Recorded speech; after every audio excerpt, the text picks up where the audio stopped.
Dear people, we continue to see the captain of our salvation, the Lord Jesus Christ, and the way by which He guides and leads us in this life.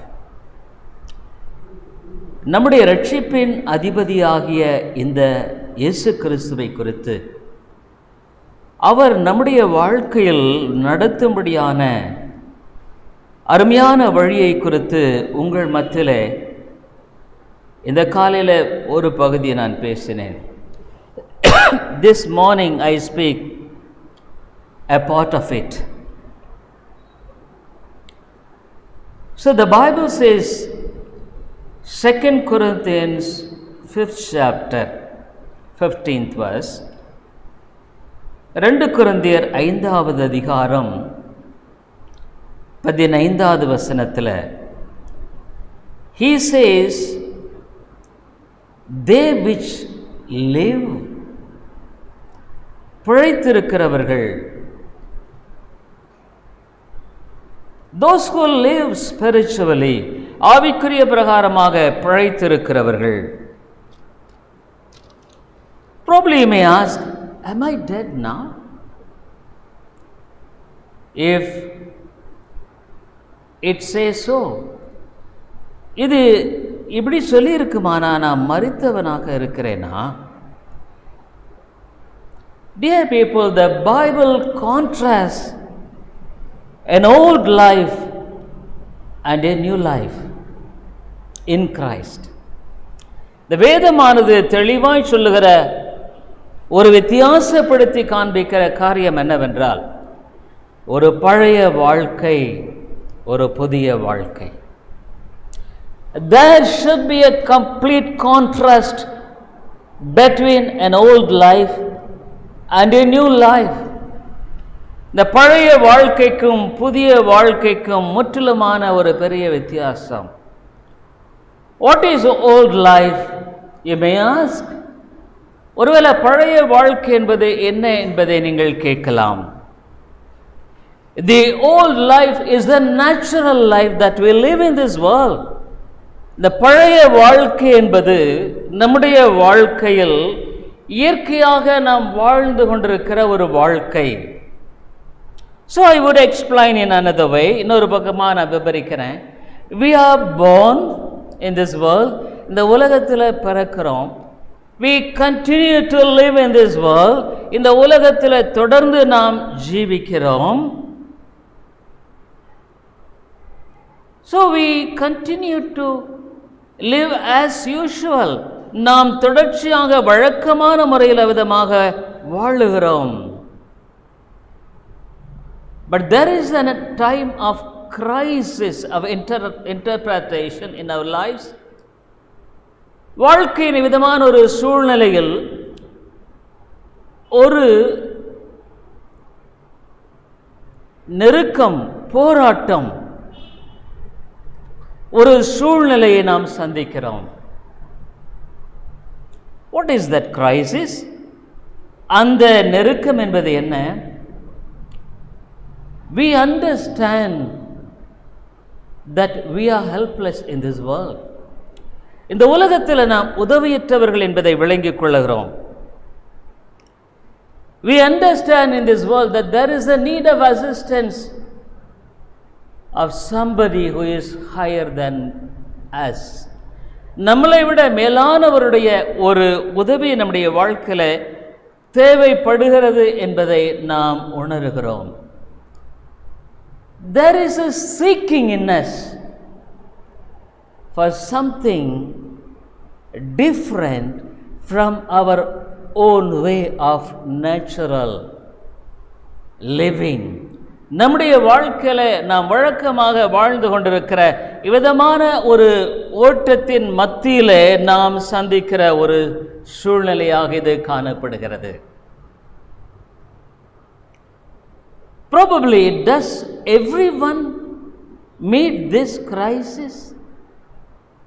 ஒவ்வொருவரும் இந்த விதமான ஒரு கிரைசிஸை, இந்த நெருக்கத்தை அவருடைய வாழ்க்கையில் சந்திக்கிறார்களா? Probably I can't say everyone.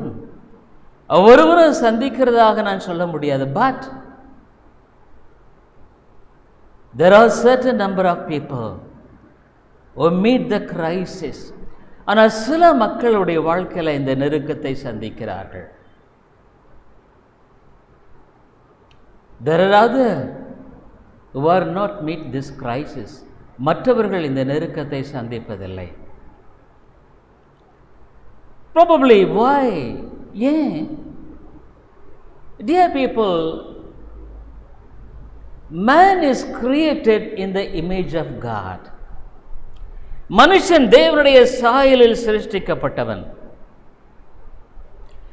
When Adam and Eve sinned, ஆதாம் ஏவாள் பாவம் செய்த பொழுது, they were cut off from God and the purposes for which God created man. அவர்கள் அவருடைய வாழ்க்கையில தேவனிடத்திலிருந்தும் தேவன் அவர்களை உண்டாக்கினதனுடைய நோக்கத்திலிருந்தும் பிரிக்கப்பட்டு போய்விட்டார்கள். But there is an emptiness created because of man's sin and disobedience. மனிதனுடைய இவ்விதமான பாவத்தின் நிமித்தமாக, கீழ்ப்படியா நிமித்தமாக ஒரு வெறுமையை மனிதன் தன்னுடைய வாழ்க்கையில கொண்டிருக்கிறான். So when there is a right crisis in his life, அவருடைய வாழ்க்கையில ஒரு சரியான ஒரு நெருக்கம் வரும் பொழுது, he understands that there is a greater need of assistance in his life. அவனுடைய வாழ்க்கையில ஒரு மிகப்பெரிய ஒரு தனக்கு மேலான ஒருவருடைய தேவை இருக்கிறது என்பதை அவனுடைய வாழ்க்கையில உணர்கிறான். But there are other people who doesn't, who don't know, who don't come across this crisis. ஒருவேளை மற்ற மக்கள் இந்த ஒரு நெருக்கத்தினூடாய் வரக்கூடாதபடிக்கு வராமல் காணப்படலாக இருக்கக்கூடும். But here people, the crisis is a healthy crisis. இந்த நெருக்கம் என்பது ஒரு ஆரோக்கியமானது. Is good for you and for your soul. உன்னுடைய ஆத்மாவுக்கும் உனக்கும் இது மிக நன்மையான ஒரு காரியம். As long as you go ahead in your own way of not understanding the need of assistance of God, தேவனுடைய அந்த தொடுதலும் அவருடைய அந்த காரியமுடைய வாழ்க்கையில தேவை என்பதை உணராத மட்டுமாக,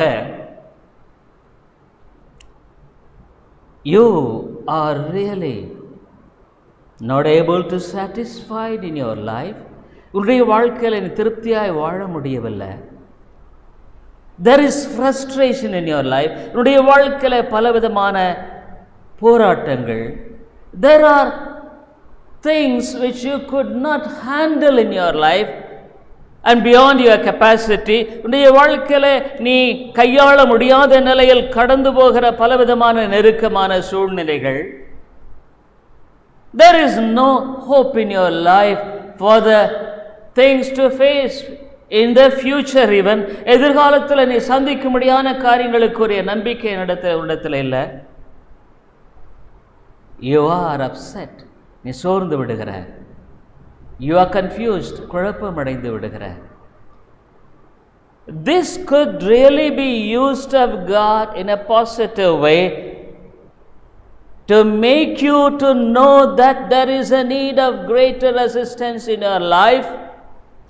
இது உன்னுடைய வாழ்க்கையில மேலான ஒரு உதவியின் தேவை இருக்கிறது என்பதை உன்னால் உணர்ந்து நடக்கும்படியான ஒரு நிலைக்குள்ளாக வழிநடத்தலாம். அதர்வைஸ் இல்லைன்னா you may go down, கீழா போலாம். You may go down to act in any way. எப்படி வேணாலும் உங்கள் வாழ்க்கையில் போகும்படியான காரியம் இருக்கலாம். Why people commit suicide?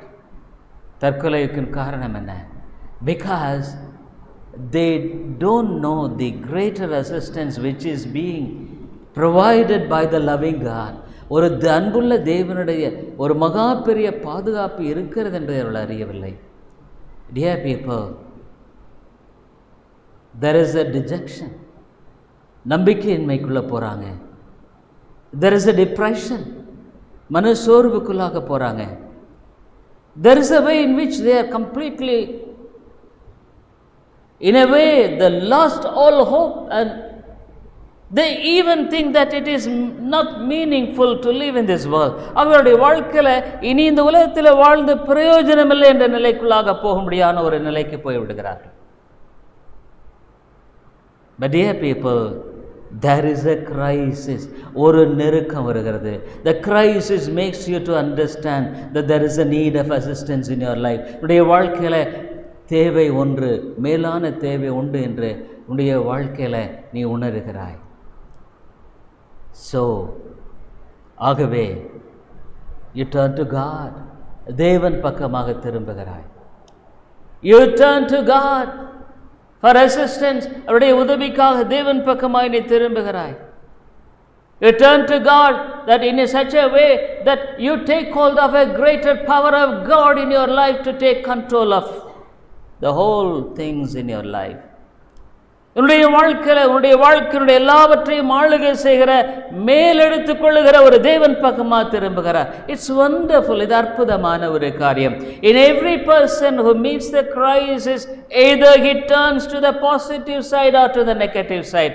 ஆகவே எந்த ஒரு மனிதனும் தன்னுடைய வாழ்க்கையில இவ்விதமான ஒரு போராட்டம் வரும் பொழுது நேர்மறையான பக்கமாக திருப்புகிறார்கள், எதிர்மறையான பக்கமாக திருப்புகிறார்கள்.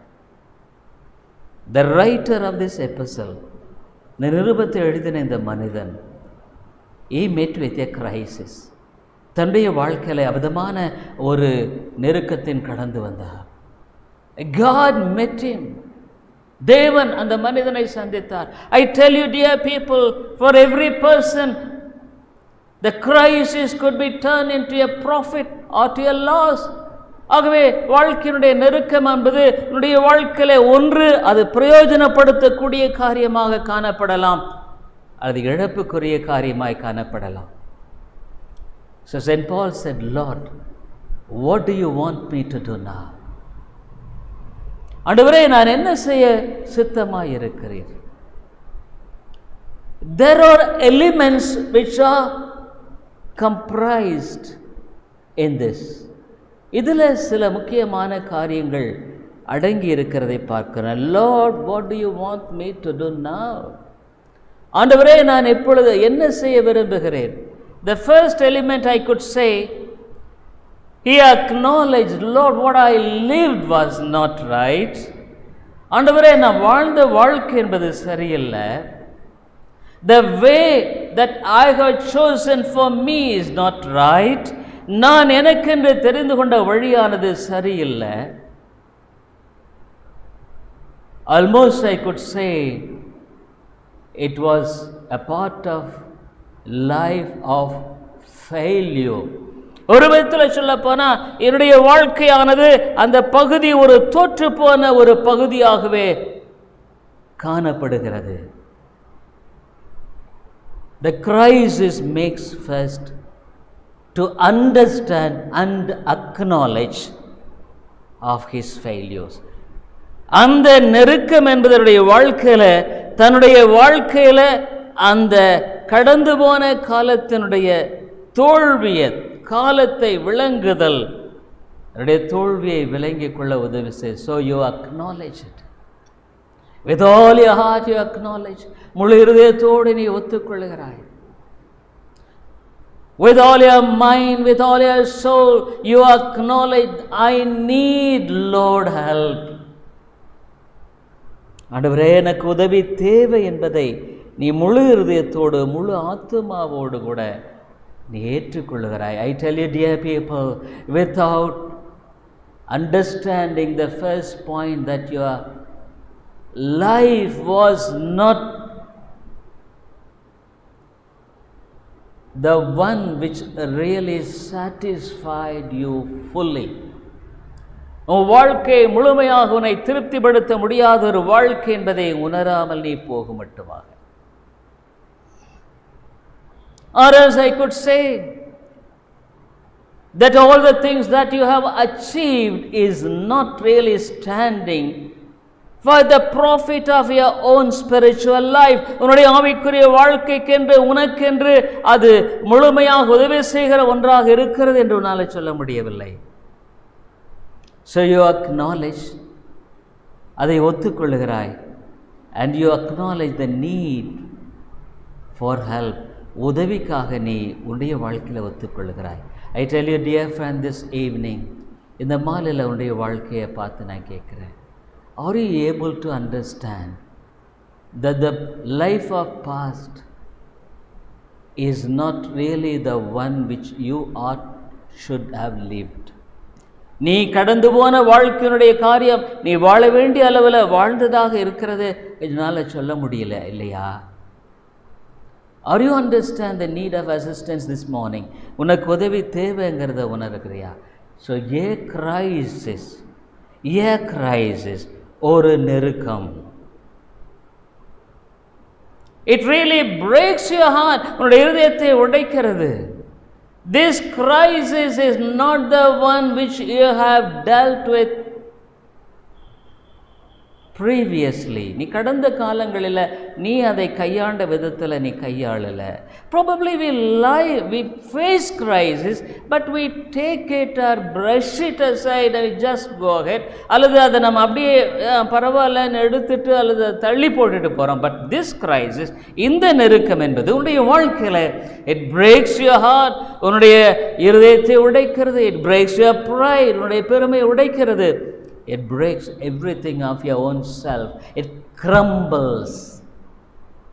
உன்னுடைய எல்லாத்தையும் அது அப்படியே நசுக்குகிறது, உடைக்கிறது, அது நொறுங்கி போகிறது.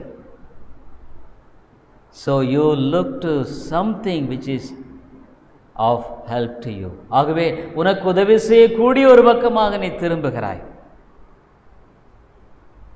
So why is this crisis? இந்த நெருக்கம் ஏன்? Who is the one who controls you? உன்னை ஆளுகை செய்கிறவர் யார்? Is it that you have come in this world as casually in a natural way? இந்த உலகத்தில் நீ ஏதோ வழக்கமாக வருகிறதை போல வருகிற ஒரு நபராக இருக்கிறாயா? No dear friend, everything of your life is all planned by God. உன்னுடைய வாழ்க்கையினுடைய எல்லா காரியங்களும் தேவனால திட்டமிடப்பட்டிருக்கிறது. He is the author of your life. அவரே உன்னுடைய வாழ்க்கையை எழுதினவர். He is the one who has got a greater plan for your life. உன்னுடைய வாழ்க்கைக்கு மேலான நோக்கத்தை கொண்டிருக்கிறவர் அவர் மாத்திரம்தாங்க. Many times because we don't know the future, எதிர்காலத்தை நமக்கு தெரியல. We are bombarded with the past. இந்த இறந்த காலத்தின் காரியங்களினால் நாம் அதிகமாய் பாதிக்கப்படுகிறோம். But when we face future, எதிர்காலத்தை நாம் சந்திக்கும் பொழுது somehow or other unknown fears are catching hold of us. ஒரு அறியாத பயம் நம்மை பிடித்துக் கொள்கிறது. There are areas in which we are troubled so much.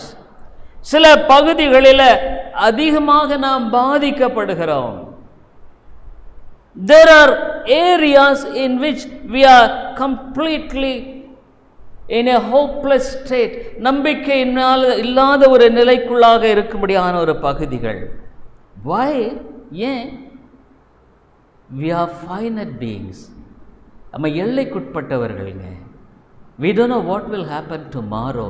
நாளைக்கு என்ன நடக்கும் நமக்கு தெரியாது. We don't know. Last Sunday, Solomon came here.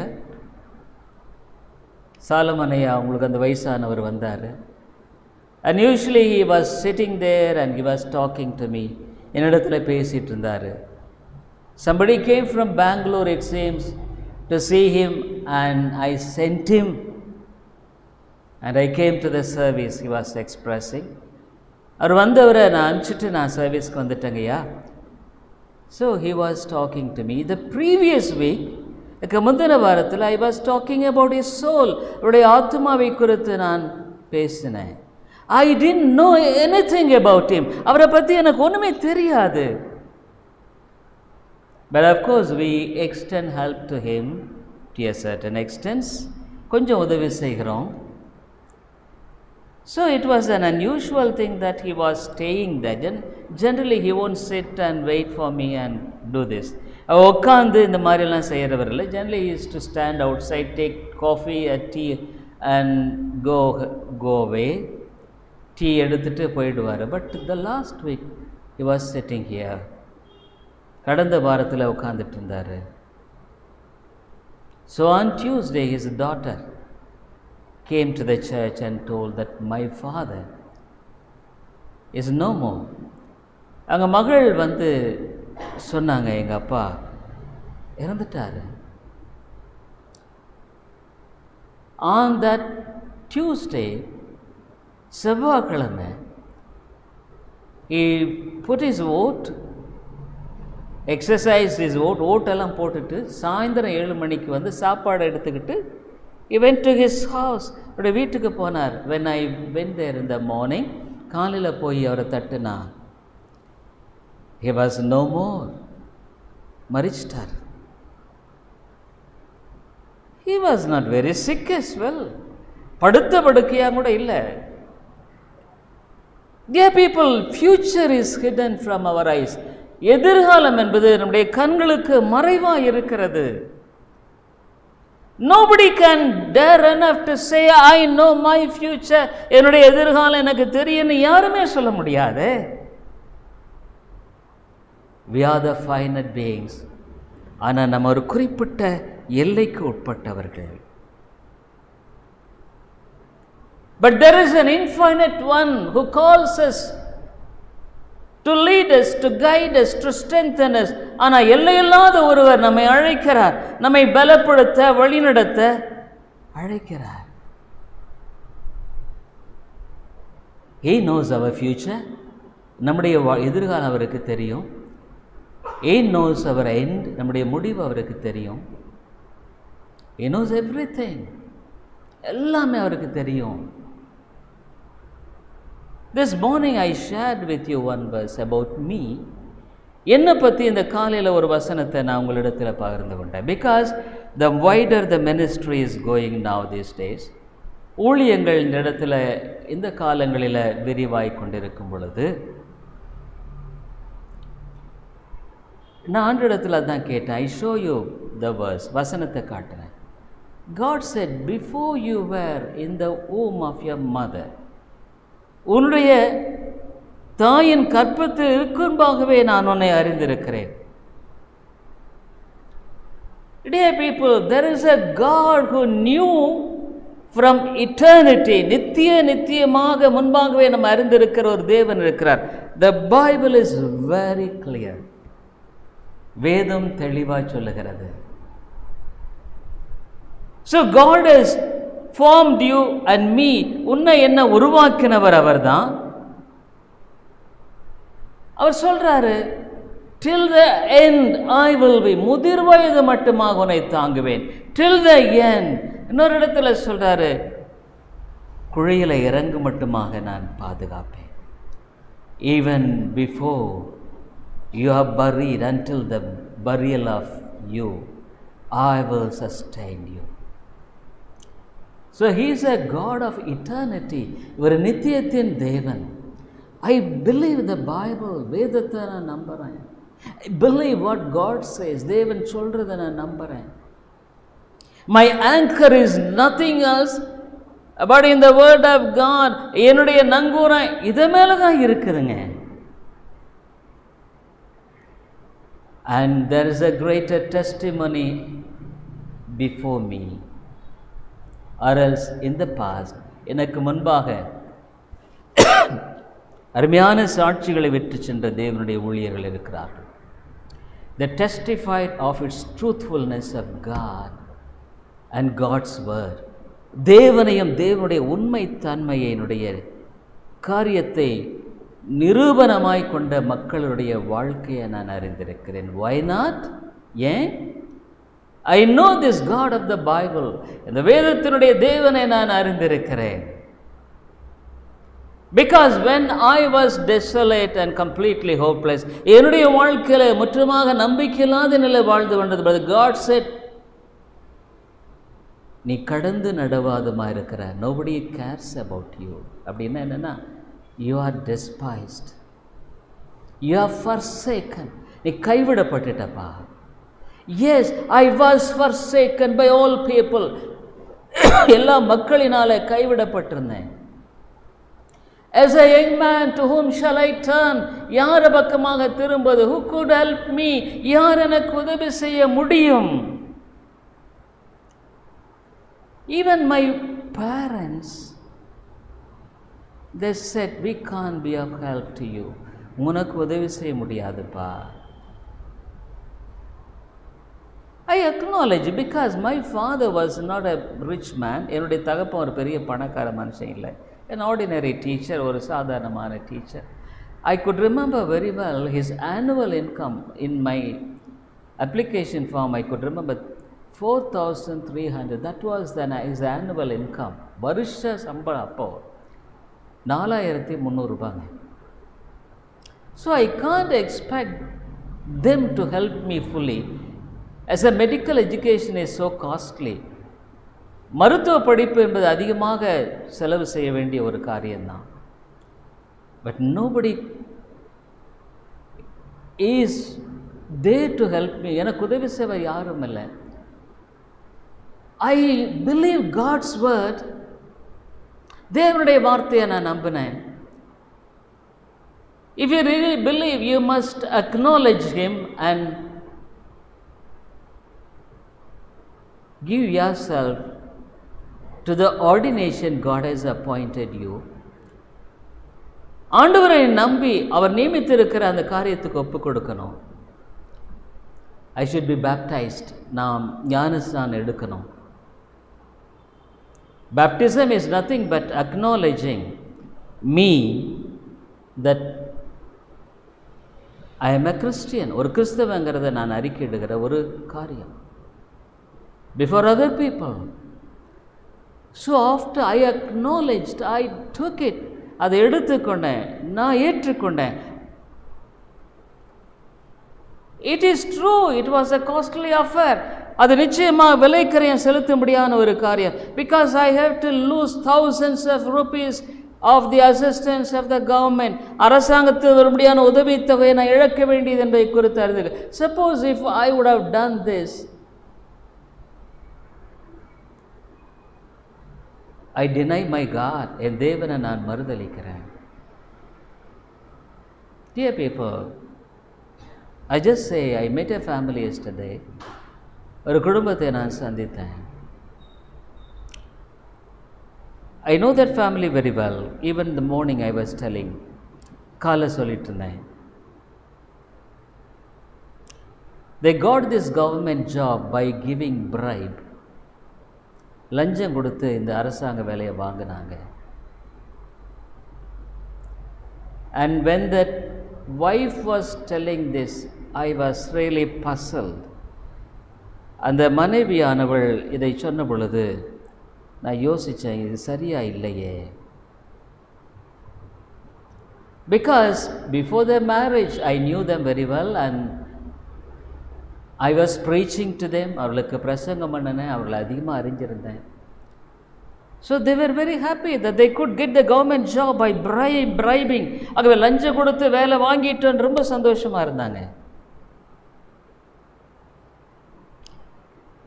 But after so many years now, அநேக வருடங்களுக்கு பின்பாக,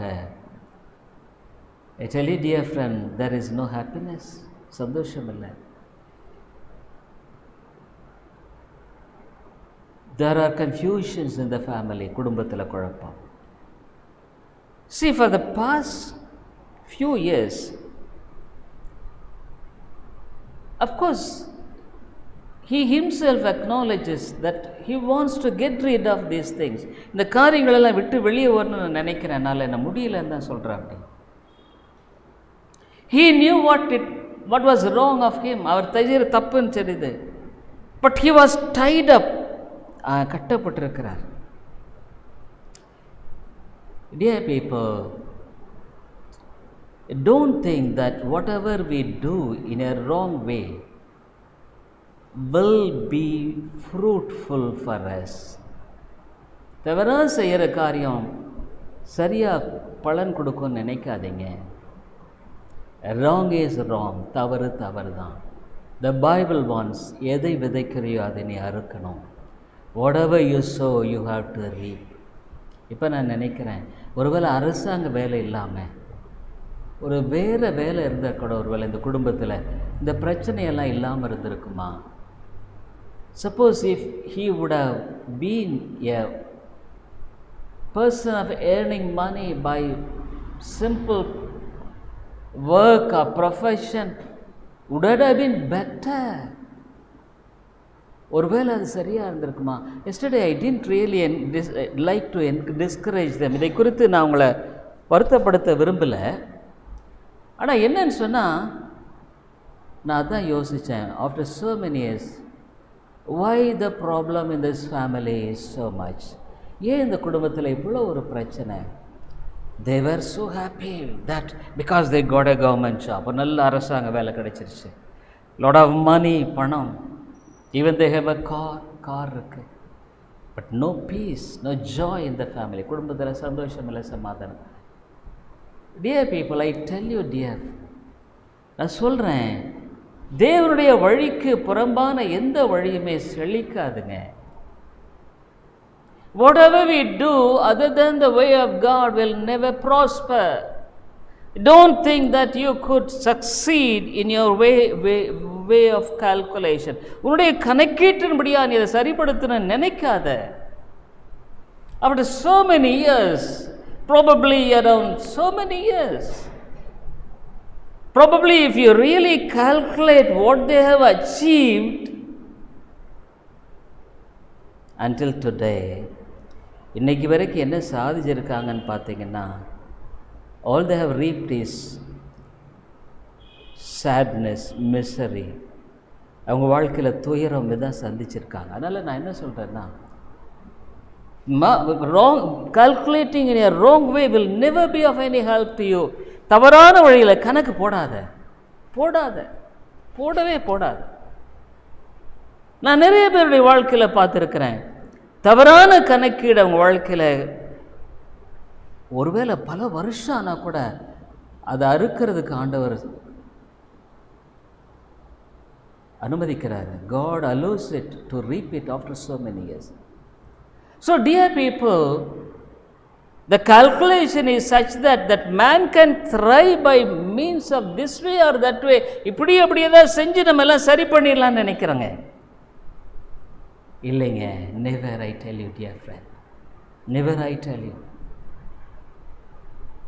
So the crisis makes a man to understand what his life was. ஒரு மனுஷன் அந்த நெருக்கப்படுகிற நேரத்தில் அவன் வாழ்க்கையை யோசிக்கிறான். He turns back and see why. அவன் திரும்பி பார்த்து ஏன்னு கேட்குறான். திரும்பி பார்த்து he asks how, எப்படின்னு கேட்குறான். திரும்பி பார்த்து in what way, எந்த விதத்தில். So I tell you dear friend this evening, இந்த மாலையில் செய்கிறேன், I don't know what is the process that you are going through in your life. உன்னுடைய வாழ்க்கையில் எந்த விதமான நிலையில் போயிட்டுருக்கிறேன்னு எனக்கு தெரியாது. And it's time for you to acknowledge all your things that you have done against God and against His ways. ஆண்டவருக்கு எதிராக உடைய வாழ்க்கையில் நீ செய்த எல்லாத்தையும் ஆண்டவரிடத்தில் அறிக்கையிடு. Whatever the Spirit of God reminds you, I humbly request you to acknowledge. நீ அதை ஏற்றுக்கொள், ஒத்துக்கொள். Probably you may suffer and you may ask going on why. ஒருவேளை நீ பாடுபடு, நெருக்கப்படும் பொழுது நேசமில்லை, ஏன் why is this in my life, என் வாழ்க்கையில் ஏன் இப்படி, why is this in my children life, என்னுடைய பிள்ளைகளுடைய வாழ்க்கையில் ஏன் இப்படி, why is this in my family, என் குடும்பத்தில் ஏன் இப்படி. Let us be honest with God. தேவனுக்கு முன்பாக நாம் நேர்மையாக இருப்போம். Because He is the person who knows everything of our life. நம்முடைய வாழ்க்கையில் எல்லாவற்றையும் அறிந்திருக்கிற ஒருவர் அவர் தானே. He knows the past, he knows the present and he knows the future. அவர் எதிர்காலத்தை தெரியும், நிகழ்காலத்தை தெரியும், கடந்த காலத்தை தெரியும். But man is uncertain. மனிதன் நிச்சயமற்றவன். We don't know what will happen tomorrow. நாளைக்கு என்ன நடக்கும் தெரியாதுங்க, தெரியாது. We are absolutely helpless in this. உதவியற்றவர்கள். So what can the best thing that I could do? நான் செய்யக்கூடிய மிகச்சிறந்த காரியம் என்ன? Fall into the hands of God. தேவனுடைய கரத்தில் விழுவோம். When David sinned against God by counting this number of soldiers, போர் வீரர்களுடைய எண்ணிக்கையை தாவீது கணக்கிட்ட பொழுது God really was unhappy with him. We don't have time for that. தேவன் தாவீதை குறித்து வருத்தப்பட்டார். Because he was a boy who was going after the sheep.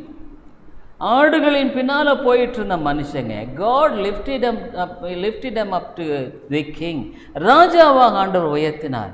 So he forgot that he was a shepherd, a wanderer in the wilderness. வனாந்தரத்தில் சுற்றித் திரிந்த மேய்ப்பன்கிறத மறந்துட்டான். I tell you dear people, many times, அநேக சமயங்களில் I count and I think as what I was. யாருங்கிறத கணக்கிடுறேன், யாருங்கிறத நான் யோசிக்கிறேன். Lord, it is nothing but your grace that you lifted up such a person from the miry clay. உளையான சேற்றிலிருந்து என்னை தூக்கி எடுத்தவர் நீர் இல்லையா? நீ எடுக்கப்பட்ட அந்த வெட்டி எடுக்கப்பட்ட கண்மலையை நான் மறந்துட மாட்டேன். I will not forget it, Lord. I know what I was. நான் யாருங்கிறது எனக்கு தெரியும். Remembering the past so that I could understand what I am. நான் யாருங்கிறத இப்போ நினைக்க சரியாக தெரியறதுக்கு நான் கடந்த காலத்தை யோசிக்கிறேன். Many people, they forget the past. அநேக மக்கள் கடந்த காலத்தை மறந்துடுறாங்க. They think that this is so and so. The day before yesterday, I think, or Friday or வெள்ளிக்கிழமை எங்கள் வீட்டுக்கு போனேன். I asked my mother to get all the photos of mine when I was a small boy. ஒரு சின்ன பையனாக இருக்கிறப்போ நான் எடுத்த ஃபோட்டோவை நான் பார்க்கணுன்னு கேட்டப்போ எங்கள் அம்மா ஒரு பேகை கொண்டாந்து ஒரு சில ஃபோட்டோஸ் கொடுத்தாங்க.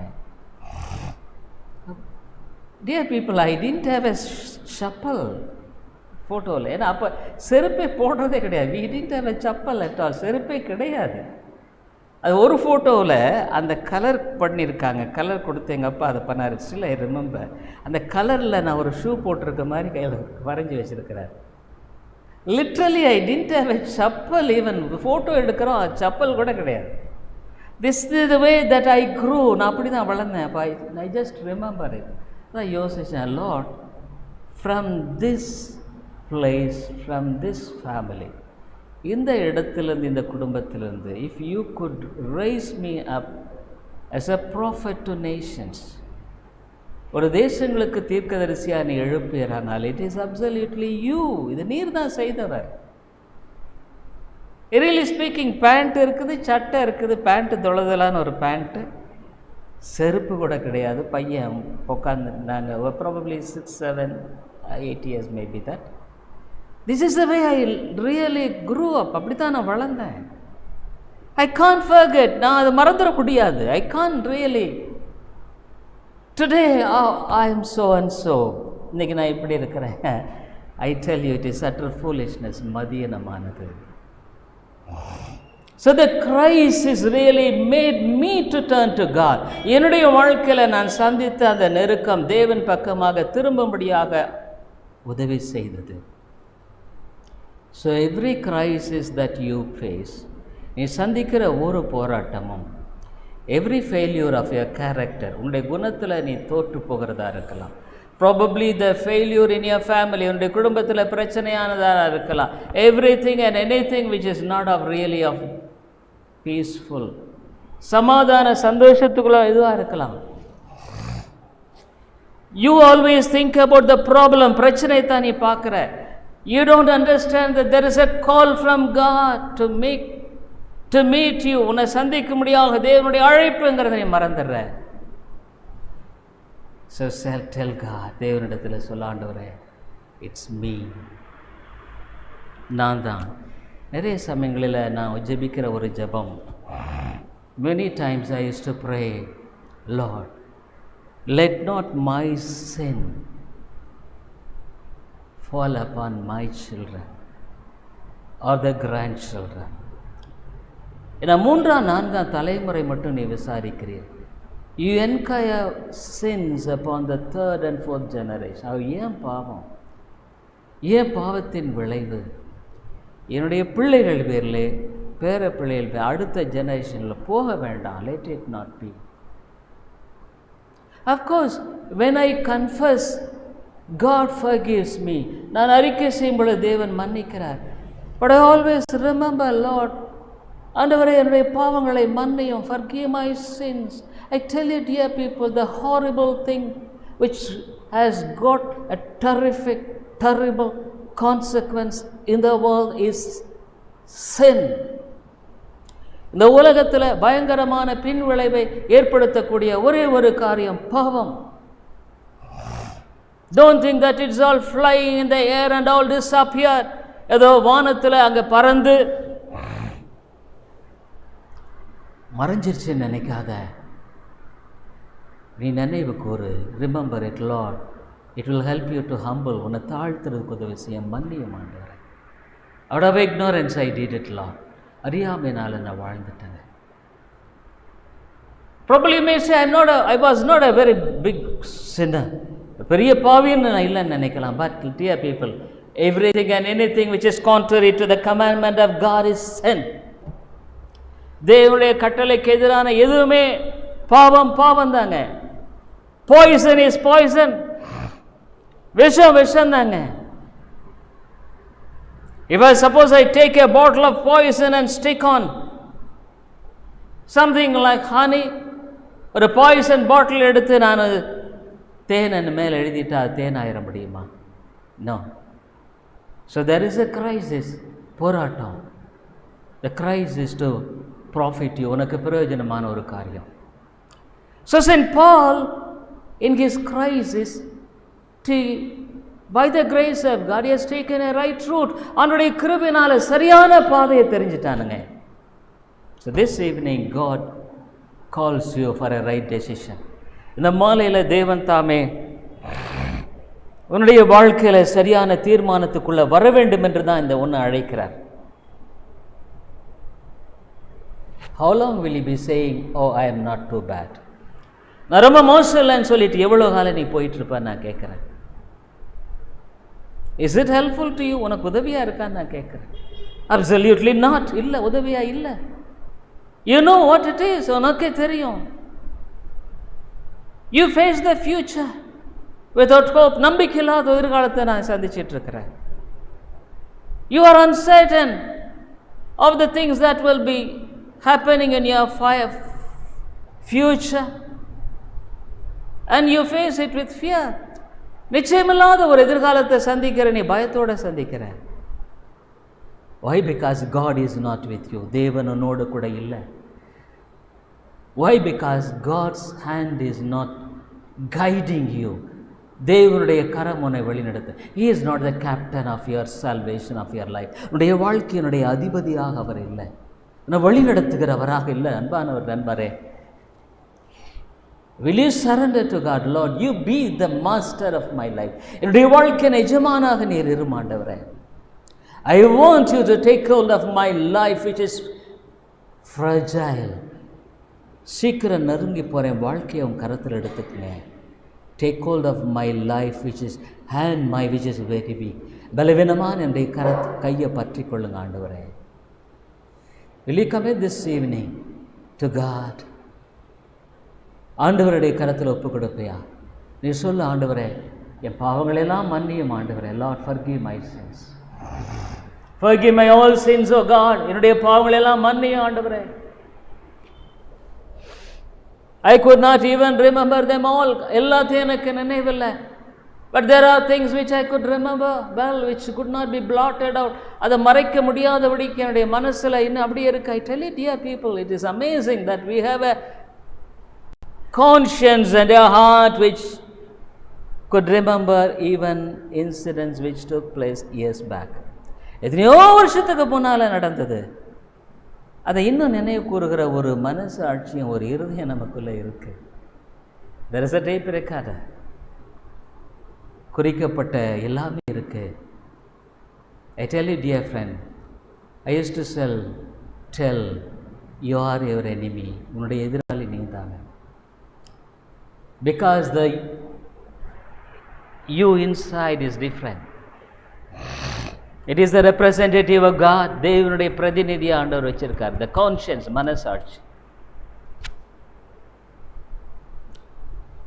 So even if you deny the representative of God, the conscience will witness against you. உன்னுடைய மனசாட்சி உனக்கு எதிராக சாட்சி இடுங்க. So the better thing that you face a crisis, நீ சந்திக்கிற இந்த போராட்டத்தின் மத்தியில் செய்யக்கூடிய மிகச்சிறந்த காரியம் humble ourselves, நம்மை தாழ்த்தும். Lord, forgive me, என்னை மன்னியும் ஆண்டவரே. I tell you, dear people, whatever God does in your life will bring satisfaction. உன் வாழ்க்கையில் ஆண்டவர் எதை செய்தது உனக்கு திருப்தியை கொண்டு வருங்க. whatever the little that you earn, நீ சம்பாதிக்கிற கொஞ்சம் திருப்தியாக இருக்கும். you will have satisfaction.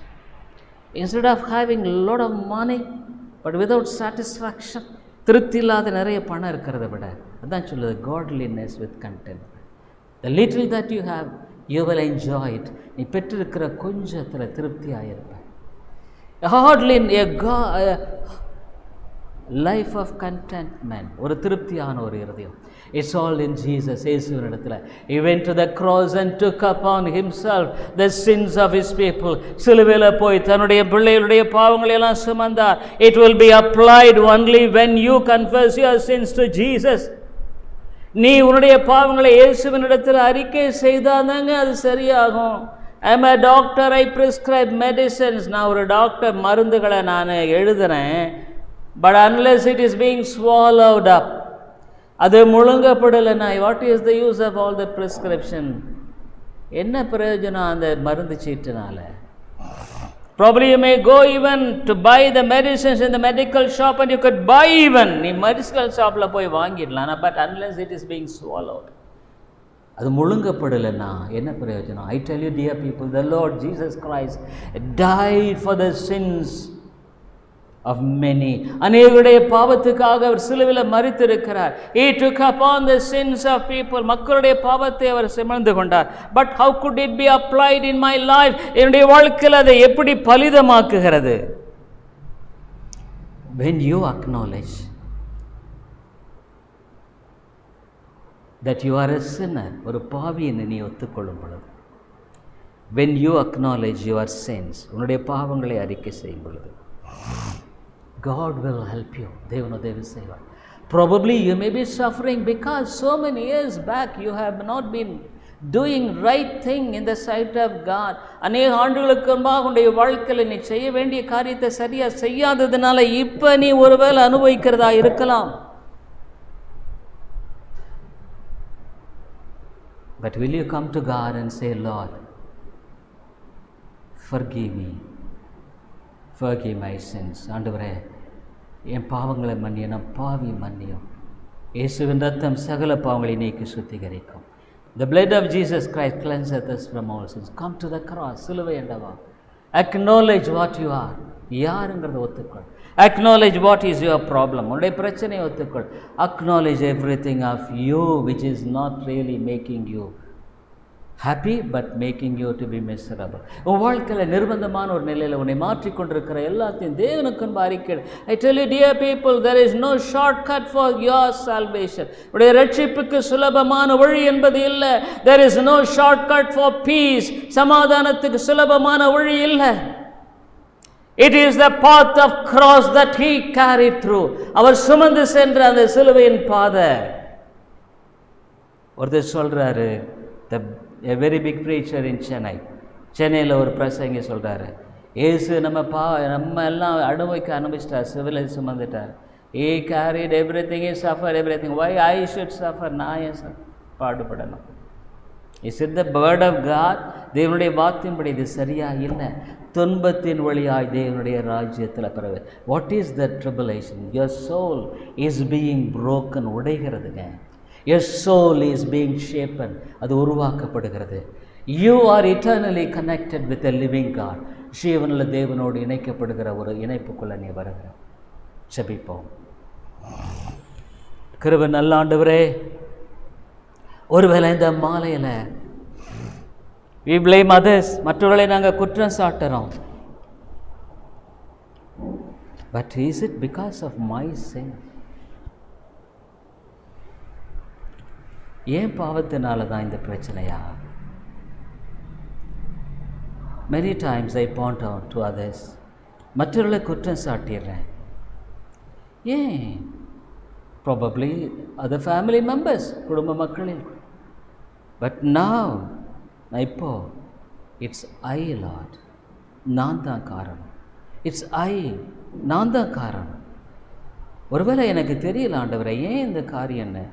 I could not understand why is this. But Lord, you know what it is. ஏன்றது உனக்கு தெரியும். I fall prostrate before thee. முன்பாக ஆண்டவரே நான் பணிகிறேன். Help me, O God. உதவி செய். இயேசுவின் நாமத்தில் ஜெபிக்கிறோம் நல்ல பிதாவே. ஆமென். I hope the Lord is blessing you through this preaching of God's word, and we are glad to inform you that you could contact me over my mobile phone and WhatsApp number 98427-67184 and my email ID davidilongo100@gmail.com, davidilongo100@gmail.com. Thank you very much. கிறிஸ்துவுக்குள் அன்பானவர்களே, நீங்கள் தொடர்ந்து இந்த தேவ செய்திகள் மூலமாக ஆசீர்வதிக்கப்பட்டு வருகிறீர்கள் என்று நாங்கள் நம்புகிறோம். எங்களுடைய ஞாயிறு ஆராதனை காலை 10:30 மணிக்கு இந்திய நேரப்படி, மாலை 6:30, ஒவ்வொரு புதன்கிழமை மாலை 6:30 மணிக்கு வேத ஆராய்ச்சி கூட்டம் உண்டு. இந்த கூட்டங்களில் நீங்கள் ஆன்லைனில் கலந்து கொள்ள உங்களை அன்போடு கூட அழைக்கிறோம். மேலும் உங்களுடைய ஆவிக்குரிய பாரங்களை நீங்கள் தயவுசெய்து எங்களோடு கூட பகிர்ந்து கொள்ளலாம். இன்னுமாக உங்களுக்கு ஆவிக்குரிய ஆலோசனை அல்லது இந்த சத்தியத்தை குறித்த தெளிவோ அல்லது விளக்கமோ தேவையானாலும் கூட என்னோடு கூட நீங்கள் தொடர்பு கொள்ளலாம். என்னுடைய வாட்ஸ்அப் எண், இன்னுமாக மொபைல் எண் 98427-67184, 98427-67184. இன்னுமாக நீங்கள் இமெயிலில் தொடர்பு கொள்ள வேண்டுமானால் என்னுடைய இமெயில் ஐடி davidilongo100@gmail.com, davidElango100@gmail.com. நன்றி.